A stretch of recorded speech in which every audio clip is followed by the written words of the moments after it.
Conflito chamado Guerra dos 100 Anos, mas que durou 116 anos? Um rei que se casou 6 vezes e mandou decapitar uma de suas esposas? Rei que gastava horas do seu dia cumprindo rituais luxuosos dentro dos seus magníficos palácios? O que é que tudo isso tem a ver?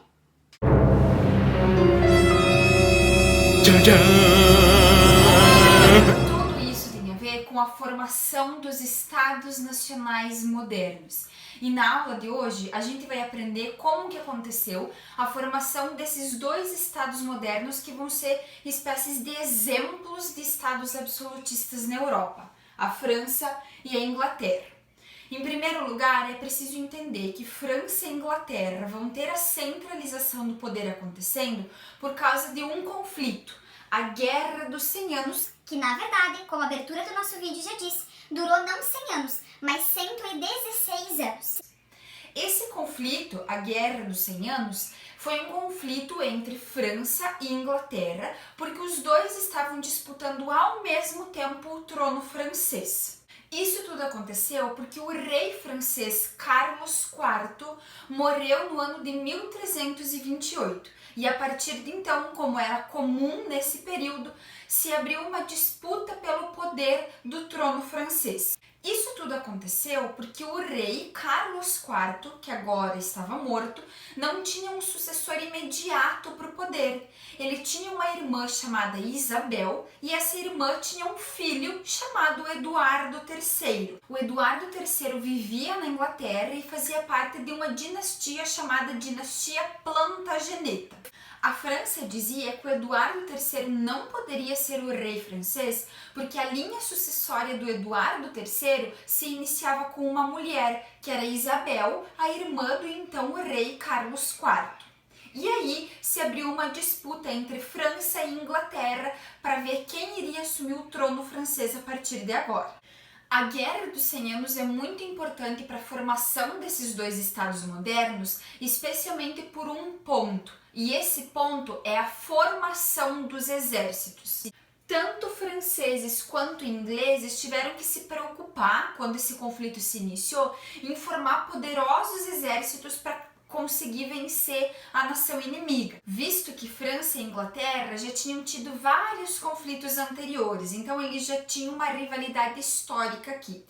Por isso, cada um desses países começam a unir esforços para conseguir montar um poderoso exército. E é aí, a partir disso, que começam a surgir nesses dois reinos a ideia de nação. As pessoas sendo movimentadas para um bem comum, entre aspas. O bem comum para a França era vencer a Inglaterra e a Inglaterra, o bem comum para o povo inglês, era vencer a França. Então aqui, boa parte da população desses países possui um ideal em comum, vencer o seu inimigo na guerra. Mas professora, como que esse conflito chamado Guerra dos 100 Anos acabou? A Guerra dos 100 Anos acabou quando um carinha chamado Felipe IV, que era irmão do então rei Carlos IV, assumiu o poder francês e os ânimos se acalmaram tanto em França quanto em Inglaterra. Mas as consequências dessa guerra perduraram por mais tempo, já que nós tivemos um grande número de pessoas mortas e também porque esses países eles investiram muito dinheiro no conflito, organizando exército, comprando armamentos, cavalos, entre outros equipamentos para lutar, e por isso eles deixaram de investir em outras áreas. Então, quando a guerra termina com a França vitoriosa, os dois países basicamente estão muito defasados economicamente. O Felipe IV, aquele que assumiu o poder da França durante a Guerra dos 100 Anos, ele também criou elementos importantes na sociedade francesa para que esse poder ficasse centralizado. E uma dessas coisas criadas pelo Felipe IV foram assembleias.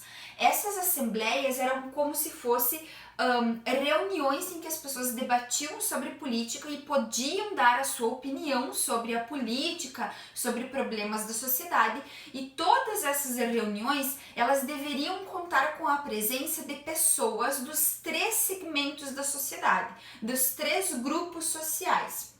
Esses 3 grupos sociais eram o clero, a nobreza e o povo. Essa divisão aqui depois vai ser chamada de Estados Gerais e ela vai ser um dos pontos que vão iniciar a Revolução Francesa, que vai acontecer lá no século XVIII. Então aqui nós estamos vendo conjunturas históricas que depois vão se refletir lá no futuro, que vai ser a Revolução Francesa. Justamente porque esse povo, que era considerado o terceiro estado, vai tentar diminuir os privilégios tanto de nobreza quanto clero, já que o povo precisava pagar todos os impostos, os trabalhadores, né? Enquanto o clero e a nobreza ficavam isentos de qualquer tipo de imposto para o estado. Mas antes do Felipe IV começar a fazer essas assembleias, contando com a participação dessas três classes sociais francesas, existia um outro imperador francês que também implementou algumas medidas para começar a centralizar o poder nas mãos do rei, ou seja, fazer com que o rei tenha autonomia, fazer com que o rei tenha respeito da sociedade e fazer com que o rei aplique algumas regras a serem cumpridas por toda a sociedade do seu país.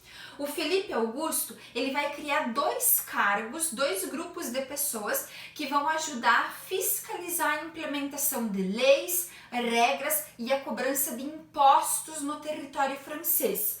Ele vai criar o cargo de bailios e também o cargo de senescais. Esses dois grupos de pessoas, eles vão circular pelo território francês para perceber se as pessoas estão cumprindo realmente as regras e se as pessoas estão pagando os impostos para o governo. Então aqui vai ser uma maneira de centralizar o poder na figura do rei, porque até então você vai lembrar da nossa última videoaula sobre estados modernos nacionais, que está aqui no nosso canal, e que os senhores feudais, eles tinham plenos poderes dentro dos seus feudos. Eles podiam aplicar qualquer lei que eles quisessem, eles podiam cobrar qualquer tipo de imposto que eles quisessem, além de aplicar justiça dentro do seu feudo. A partir de agora, o Felipe Augusto, ele vai estar centralizando essas obrigações, essas fiscalizações na mão do governo. Depois nós temos o Felipe IV, que a gente já falou mais ou menos o que ele criou para concentrar o poder nas suas mãos. E por último, nós temos o Francisco I, que vai ser outro imperador francês e que vai ser considerado o cara que vai finalizar a centralização do poder na França. O que é importante a gente entender é que essas centralizações de poder, elas não acontecem do dia para a noite, elas não acontecem de uma semana para outra. O rei não dorme sem poder nenhum e de repente acorda com todo o poder nas suas mãos.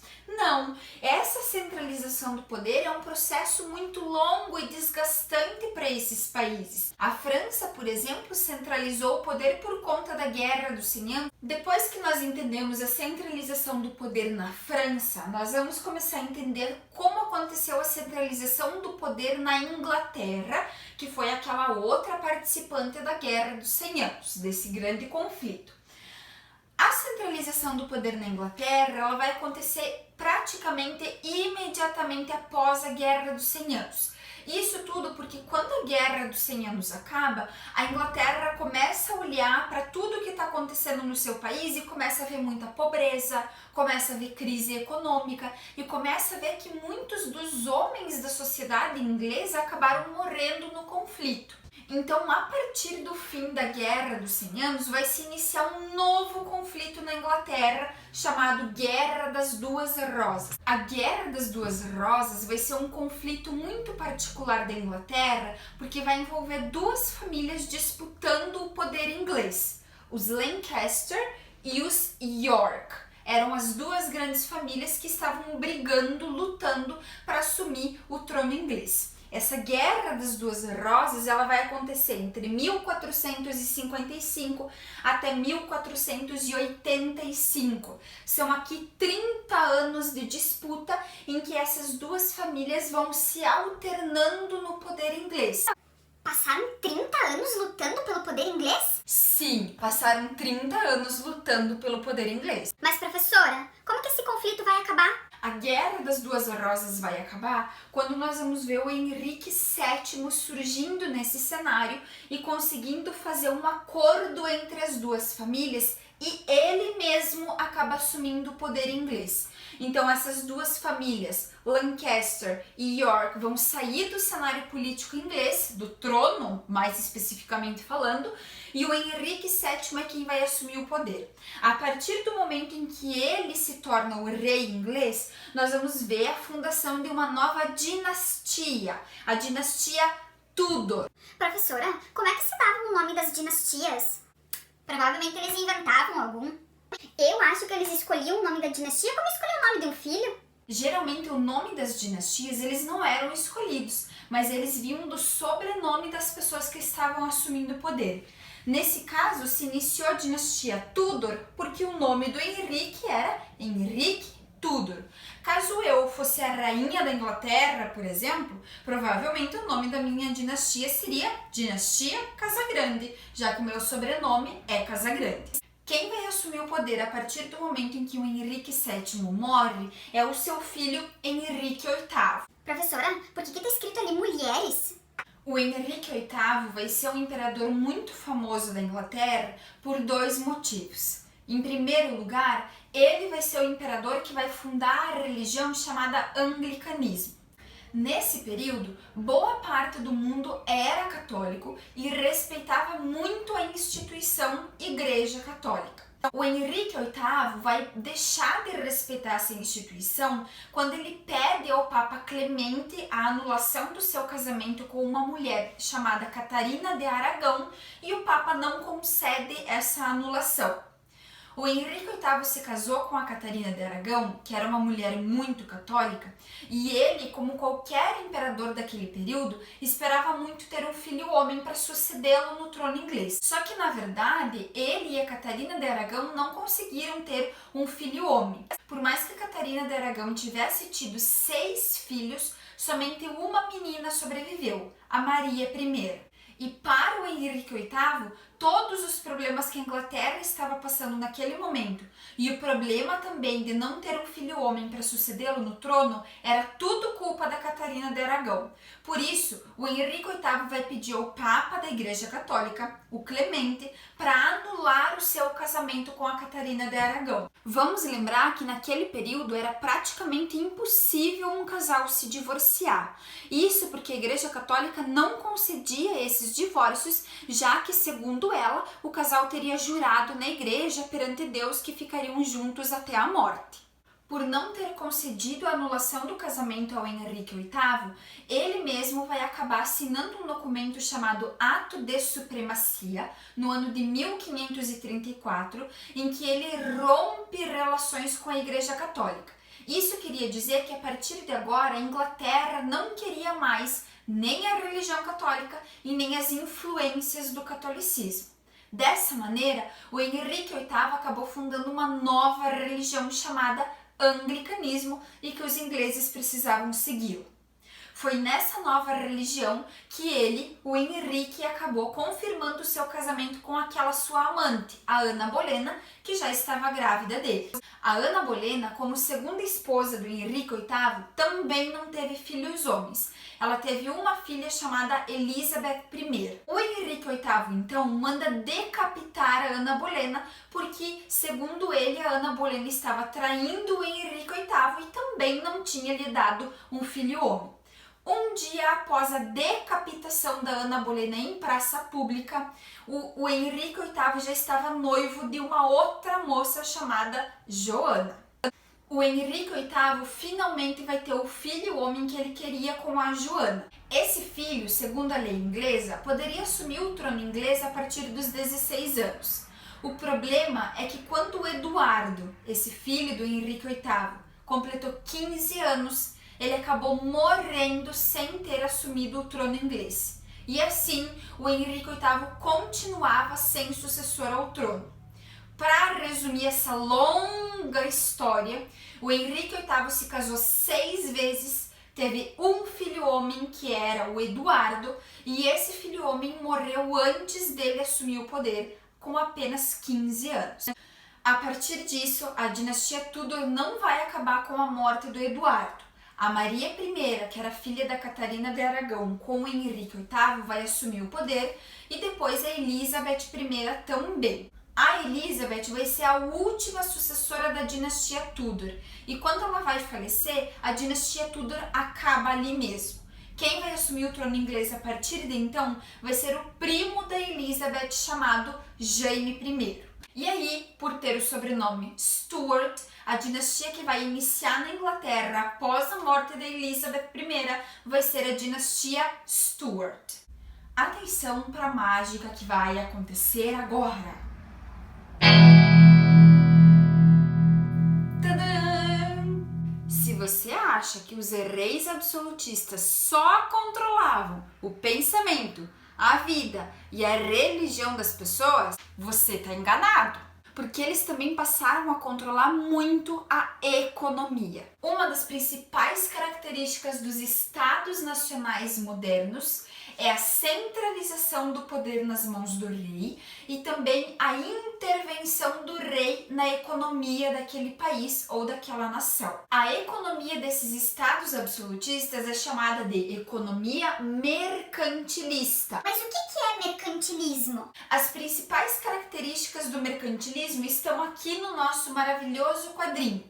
A primeira delas é o metalismo. Quanto mais metal precioso um país acumulasse, mais rico e respeitado pelas outras nações ele era.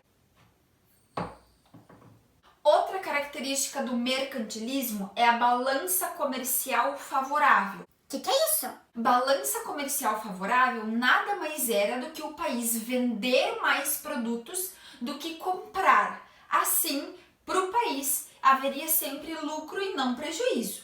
Última característica que está aqui do mercantilismo é o protecionismo alfandegário. Esse protecionismo alfandegário nada mais era do que a cobrança de imposto em cima de todos os produtos que viessem de outros países. Porque pensa comigo, não era só a Inglaterra que estava vivendo esse momento de estados nacionais modernos. Não era só a Inglaterra que estava vivendo esse momento de centralização do poder. Não era também só a França que estava vivendo esse momento de centralização do poder.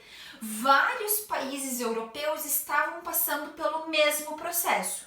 E se eu falei que uma característica dos estados nacionais modernos era o mercantilismo, quer dizer que todos esses países eles estavam procurando a mesma coisa.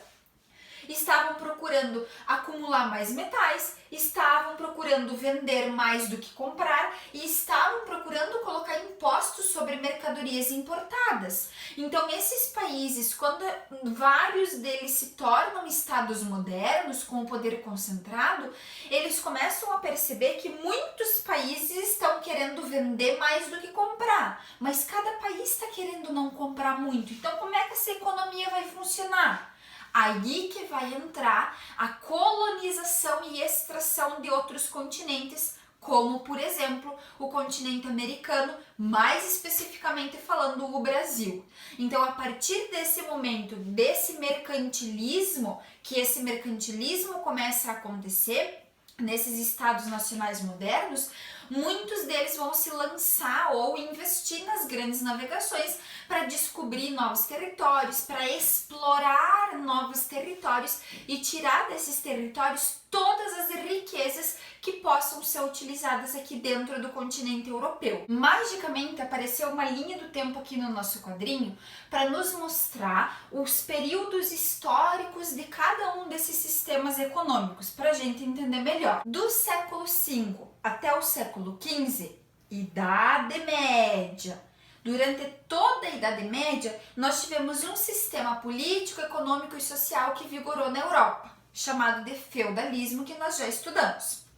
A partir do século XV até o século XVIII, nós tivemos um outro tipo de sistema, que era o mercantilismo, que acabamos de estudar. Esse mercantilismo ele é chamado de um sistema de transição entre o feudalismo e o capitalismo. Porque a partir do século XVIII nós vamos começar a ver vários pensadores pensando esse capitalismo, inclusive o Adam Smith. Esse mercantilismo, portanto, era um momento de transição do feudalismo para o futuro capitalismo, que é o sistema que rege boa parte das sociedades do mundo até hoje.